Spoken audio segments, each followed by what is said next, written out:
Mariana Castro levantou a mão. Você quer perguntar alguma coisa, Mariana? Não, foi Sem sem querer. querer. Então, na primeira parte da aula de flúor, antes da avaliação, a gente discutiu o meio de ação do flúor, né, as formas de utilização do flúor, as formas não profissionais, e falamos muito sobre a pasta de dente fluoretada, né? E agora a gente vai passar para a parte dos meios profissionais de uso do flúor. Deixa eu aceitar as pessoas aqui.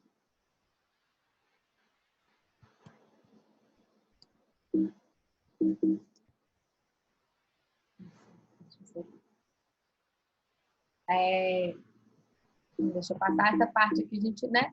É uma revisão. Opa! Tá bom. Então, o que a gente discutiu da última aula sobre as pastas de dente fluoretada, que está um resumão, mas a gente vai voltar a discutir isso lá na frente. E aí, a gente ia começar a falar do efeito do uso profissional do flúor na odontologia. E para falar do uso profissional do flúor, a gente tem que primeiro entender a diferença entre o uso preventivo e o uso terapêutico do flúor, né? Então, o uso preventivo a gente discutiu bastante na última aula. Então, a gente falou, né, de utilizar a pasta de dente, soluções, né, fluoretadas. Fechou. Oh, meu pai. Ah, perfeito. O vídeo terminou de conversar.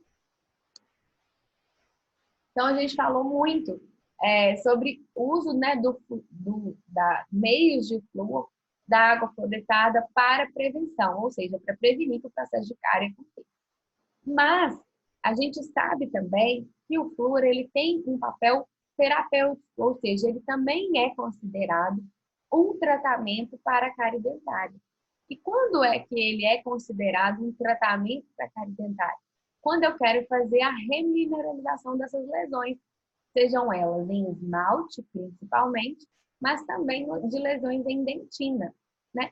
Então, o uso terapêutico do flúor, a gente considera que é quando a gente quer fazer as remineralizações, né? Então, quando eu tenho lesões de mancha branca ativa no esmalte, né? Então, a gente discutiu lá na primeira aula, e vocês também já discutiram isso com o Vitor.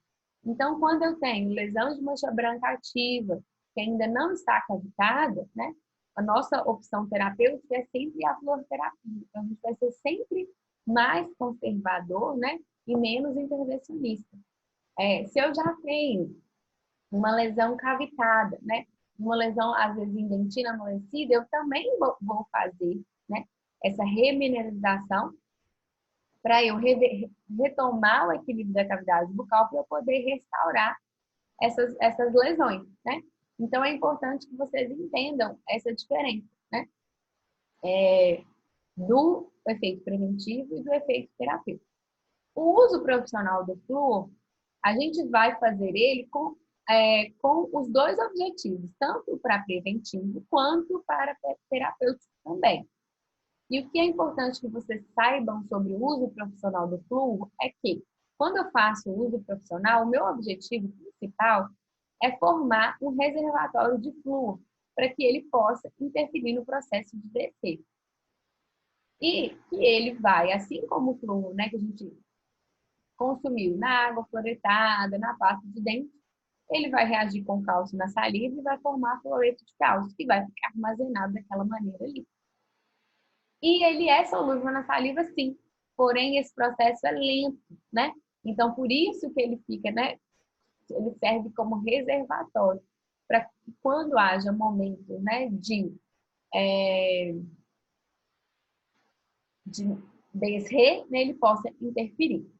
E que é importante que a gente entenda que a efetividade do flúor é maior nas lesões iniciais de cárie, né? Então, o flúor ele reage melhor com o esmalte, né, cariado, vamos dizer assim.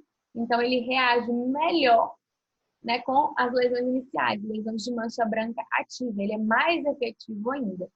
Então, onde ele é mais necessário, ele também é mais efetivo. E aí, peraí, tem alguém querendo entrar? O David, vou dar um pouquinho a você. Não pode ficar saindo e entrando. Eu tenho que interromper, pausar o compartilhamento, interromper, porque não aparece certinho. Né?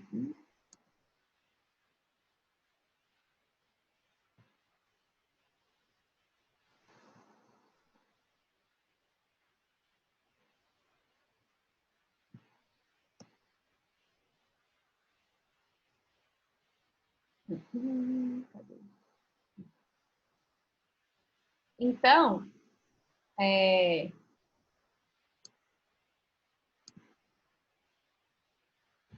como uso profissional de flúor, a gente tem esses 3 grandes grupos de produtos.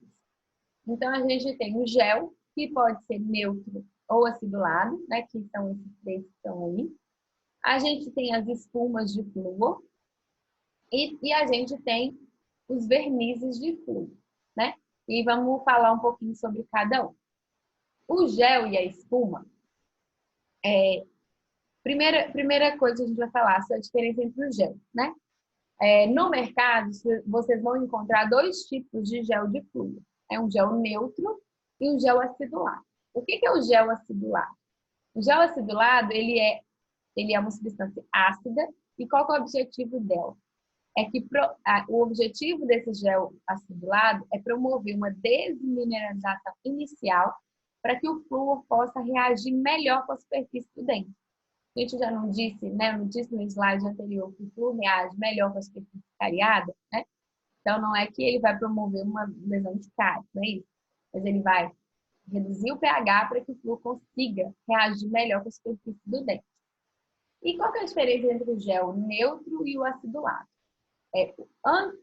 Antigamente, né, a recomendação era que se eu fosse usar um gel neutro, eu teria que usar um tempo de aplicação maior, de no mínimo 4 minutos. E se eu estivesse usando um gel acidulado, não precisaria. Essa aplicação era de 1 minuto. E qual que era a recomendação? Para pacientes, e essas continuam, né? Para pacientes com baixo risco de cárie, eu poderia usar o gel neutro. Para pacientes com alto risco de cárie ou com várias lesões de cárie, eu daria preferência para usar o gel acidulado. Porém, o gel acidulado, ele interage com a carga da resina composta.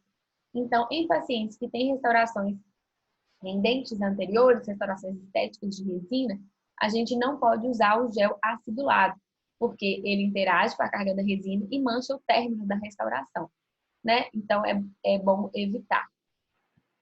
Então, mas a orientação para pacientes com baixo risco e alto risco usar neutroacidulado, a gente ainda continua. Então, o gel, né, e a espuma também, ela entra com a mesma. A espuma não tem neutroacidulado, ela deve ser usada para qualquer tipo de paciente, né? De maneira preventiva, né?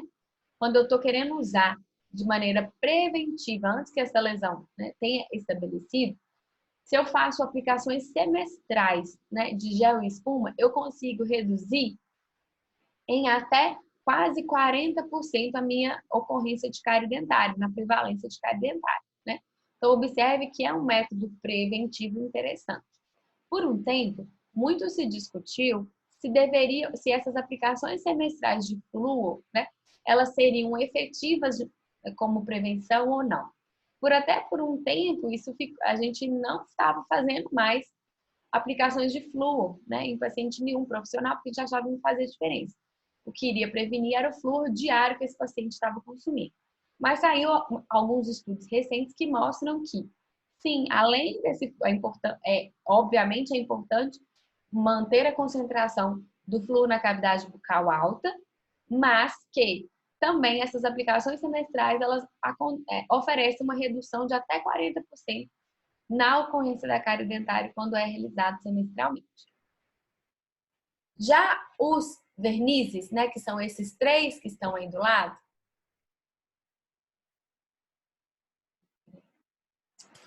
Beatriz entrou, acho que eu acertei ela.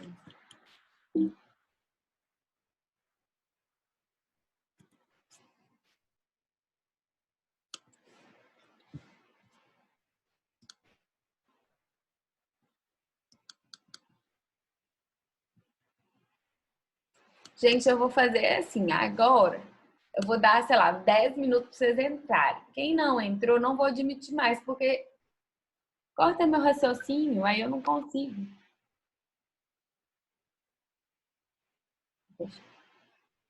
Eventualmente eu sei que pode cair, acontece, né? Aí vocês me avisam aqui no chat que aí eu volto.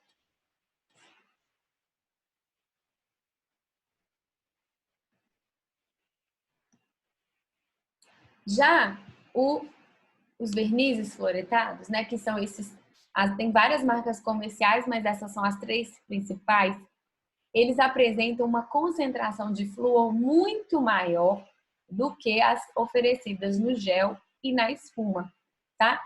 Então, para pacientes com alto risco de cárie, né, que tem lesões de mancha branca ativa em quase todas as superfícies, o melhor é o verniz de flúor.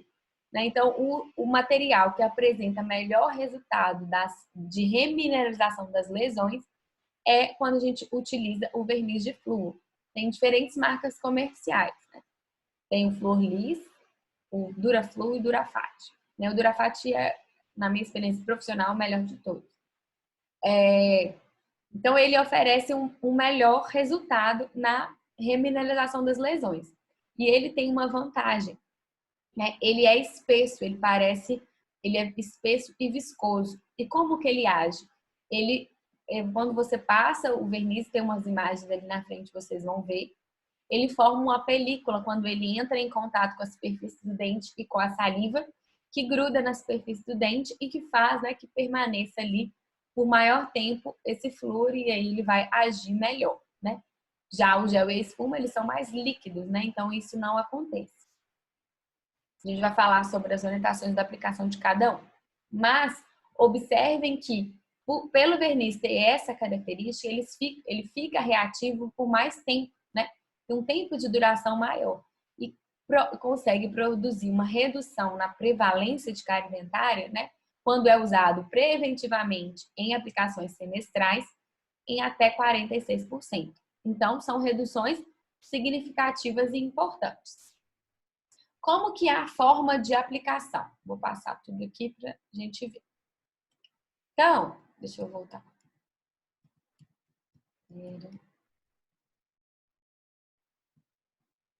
Não é cadê as coisas?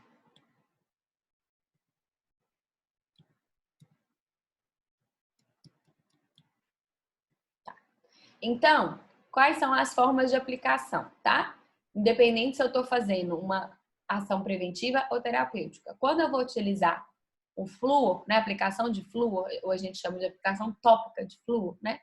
Primeira coisa que a gente tem que se preocupar é que, principalmente se está fazendo em crianças ou não, esse paciente não pode ficar engolindo flúor, né? Vocês vão ler um capítulo do ED só sobre isso e a gente vai discutir sobre ele. Mas, qual que é o objetivo? A aplicação do flúor, ela pode ser feita, né? Com pincel, com microbrush, com bolinha de algodão, com cotonete, né? E sempre utilizando constantemente o sugador. Em crianças, sempre que vocês forem fazer, e até mesmo em adulto, é importante que vocês façam nem em um arco primeiro, então faz no arco superior e depois faz no arco inferior, fazem momentos separados. Existem várias formas, vários modos de aplicação, tá? Então pode ser aplicado, como falei com vocês, com microbrush, pincel, cotonete, mas pode também ser aplicado através dessas moldeiras. Estão vendo aqui nessa foto, abaixo do gel? Então, tem duas moldeiras, são moldeiras de isopor, que você coloca o flúor ali e ela fecha assim, entra na boca, morde e você aguarda o tempo que precisar aguardar. Antigamente, essa tinha diferença no tempo de aplicação. Então, se eu estava utilizando um gel neutro, eu aplicava por 4 minutos, o restante eu aplicava por 1 minuto. Hoje não existe essa diferenciação mais, porque já fizeram estudos que demonstraram que a absorção do flúor, ela acontece, 80% da absorção do flúor, ela acontece no primeiro minuto. Então, não faz diferença você ficar, né, esperando 4 minutos para se aplicar o flúor. E sem falar que é muito complicado, muito difícil manter o paciente durante 4 minutos, né? Com a cavidade bucal aberta e parada.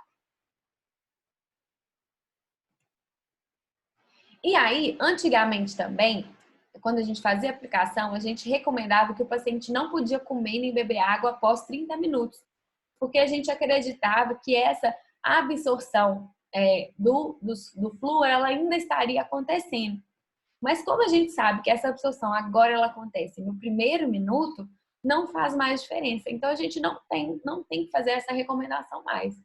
Né? O paciente fez a aplicação de flúor, ele pode sair dali, comer ou tomar água, ou né, do jeito que ele quiser.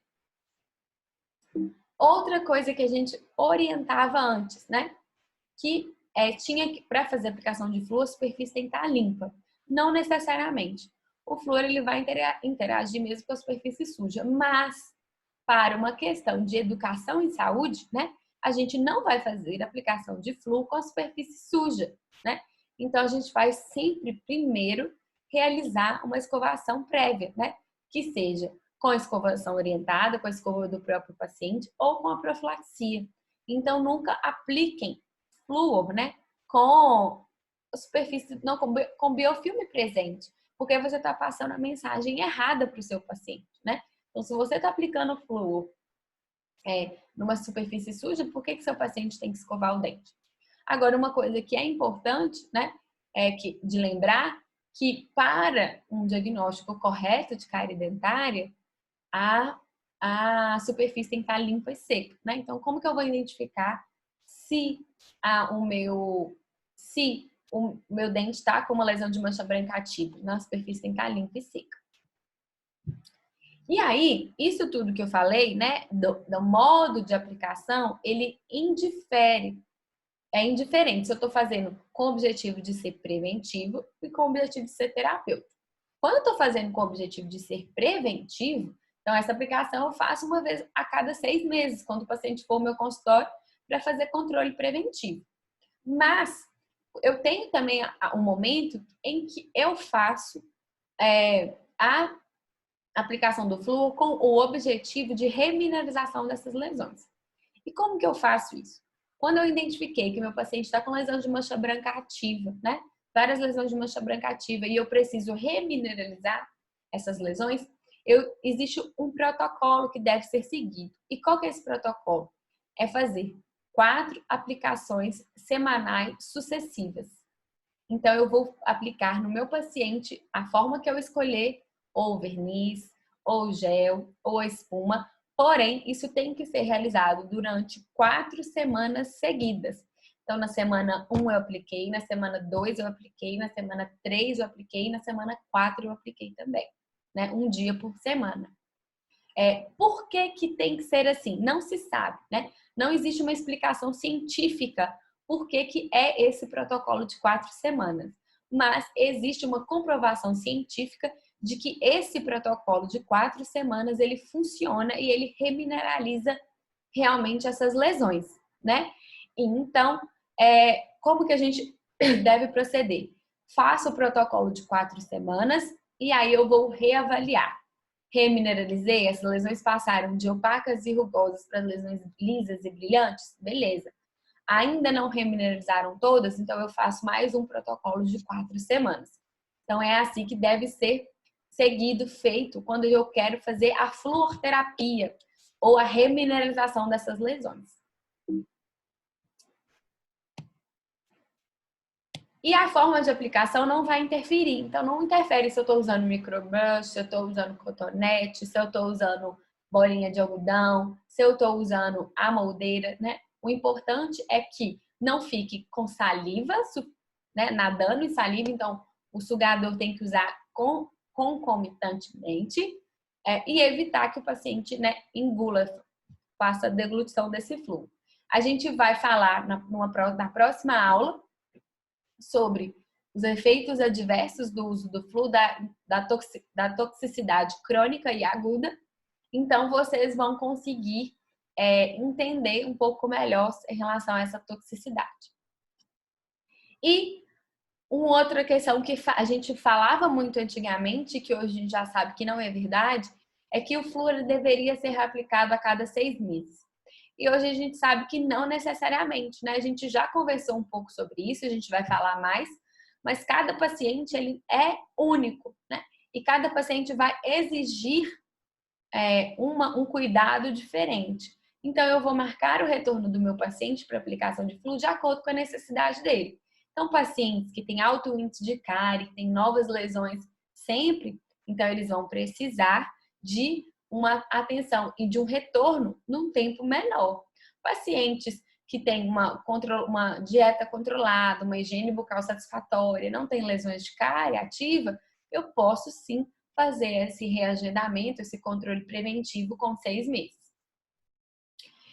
E coisas que a gente escuta e a gente vai discutir muito isso, que a aplicação profissional do flu é risco para fluorose. Não.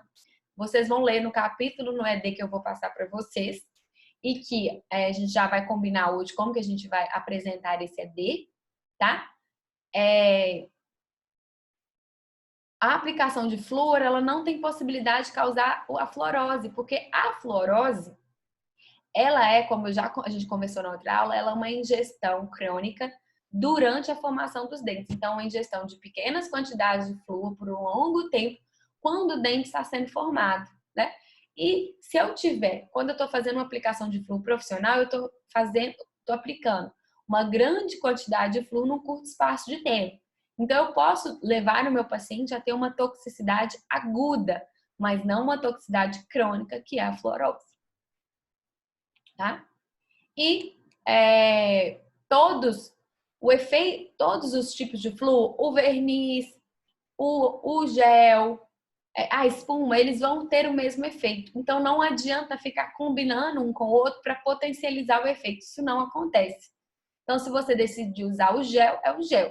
Se você decidir usar o verniz, é o verniz. Porque os efeitos não vão se somar. Tá? E aí, a gente vai falar, vou deixar para discutir isso melhor quando a gente estiver discutindo o estudo dirigido, tá?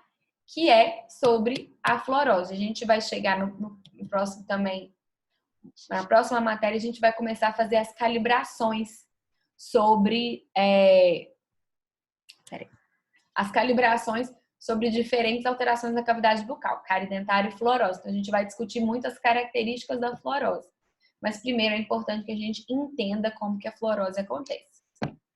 Deixa eu ver aqui. Rosane, posso fazer uma pergunta rapidinho? Pode falar. Sobre a aplicação do flúor, tem interação, né? Ixi, seu áudio estava falhando, Andressa. Ah, tá. Fala de novo. Tá me ouvindo? Tá picando.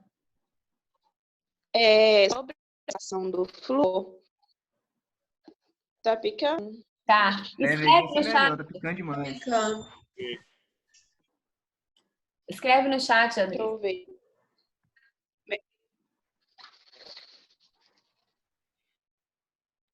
Melhorou. Vai, começa a falar aí para ver se vai melhorar. Sobre a aplicação do flúor, eu sei que tem que ser feito, né? Igual você falou, depois de fazer a limpeza. Só que se porventura fizer a do biofilme sem fazer ali a profilaxia, ele mesmo assim ele age ou o biofilme vai impedir a ação dele? O biofilme não impede a ação do flúor. Ele não impede. Já tem vários estudos que mostram que ele não impede a ação do flúor. Mas essa orientação de fazer com a superfície limpa é uma questão mais educativa, mas ele não vai impedir. Há um tempo atrás, inclusive, até se recomendava aplicar flúor antes de remover o biofilme, porque acreditava que com a presença do biofilme, esse fluido ele permearia ali no biofilme e ficaria armazenado ali no fluido do biofilme. Então, seria até mais efetivo. Mas hoje a gente não orienta isso mais. Mas ele age da mesma maneira. Ele não vai impedir a sua ação ter biofilme ou não.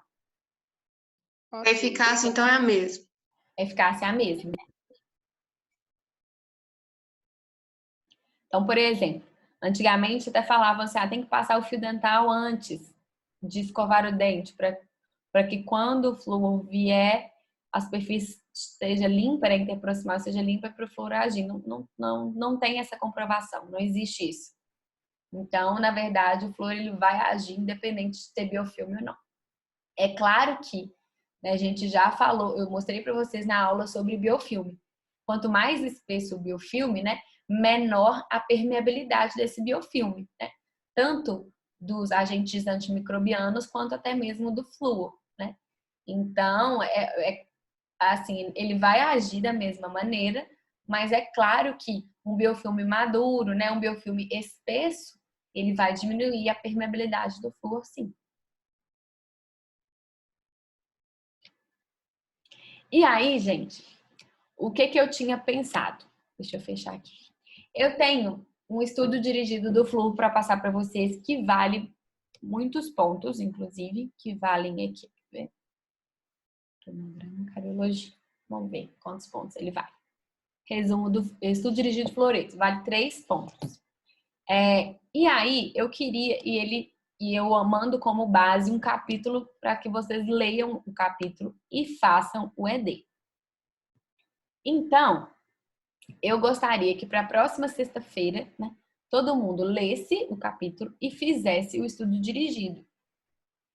E me enviasse. Deixa eu abrir o ED aqui pra gente. Cadê? ED. E ele é um estudo dirigido bem grande, mas ele é muito fácil de fazer. Deixa eu abrir. Então, ele tem 3 partes do estudo dirigido, tá? Que eu dividi de acordo com as páginas do capítulo para vocês. Então, tem a primeira parte, entre a página 33 a 45. A segunda parte, da 45 a 56. A primeira parte fala mais sobre a ação do flúor. A segunda parte vai falar sobre a aplicação profissional, terapêutica e preventiva do flúor. E a terceira parte, né, que vai falar sobre vai falar sobre a toxicidade aguda e crônica do flúor, que é o que eu quero discutir na próxima aula com vocês, tá? E aí, o que eu gostaria que fosse feito? São muitas perguntas, tá vendo? Então, todo mundo vai fazer todas as perguntas. Mas na próxima aula, né, eu vou escolher cada pessoa para responder uma pergunta. E, praticamente, todo mundo vai responder pelo menos uma pergunta. Então, a gente vai fazer no próximo horário agora um jogo no Kahoot para fixar esses conhecimentos mais um pouquinho. Vamos, na próxima aula, corrigir esse estudo dirigido. E aí, depois da correção do estudo dirigido, eu vou salientar umas coisas importantes na toxicidade crônica do flúor. Então, Suzane, esse estudo dirigido não é para enviar, não. Então, por enquanto, não vamos enviar, não. Por enquanto, façam e a gente vai discutir semana que vem. Porque se vocês tiverem respondido alguma coisa errada, na semana que vem vocês corrigem, tá? O meu objetivo aqui é que vocês façam. Não estou querendo saber se vocês acertaram ou não. Quero que vocês façam. Porque, dentre a matéria da cariologia, a parte de flúor é uma parte muito importante. Vocês têm que sair com ela, assim, sabendo de olho fechado, de trás para frente. Por isso que a gente está fazendo vários momentos discutindo o uso do flúor. Tá? Então, aí, se tiver como você enviar os slides... Vou mandar tudo hoje, tá? Então, eu vou mandar os slides, vou mandar o ED, vou mandar o capítulo e vocês têm que fazer todo esse ED para sexta-feira que vem. Que aí cada pessoa vai responder. E a aula do dia 24. Oi? E a aula do dia 24. Sim, e eu vou postar as aulas de hoje e da próxima semana. Inclusive, eu vou interromper a gravação aqui, porque a gente tá batendo papo e aí fica pesado.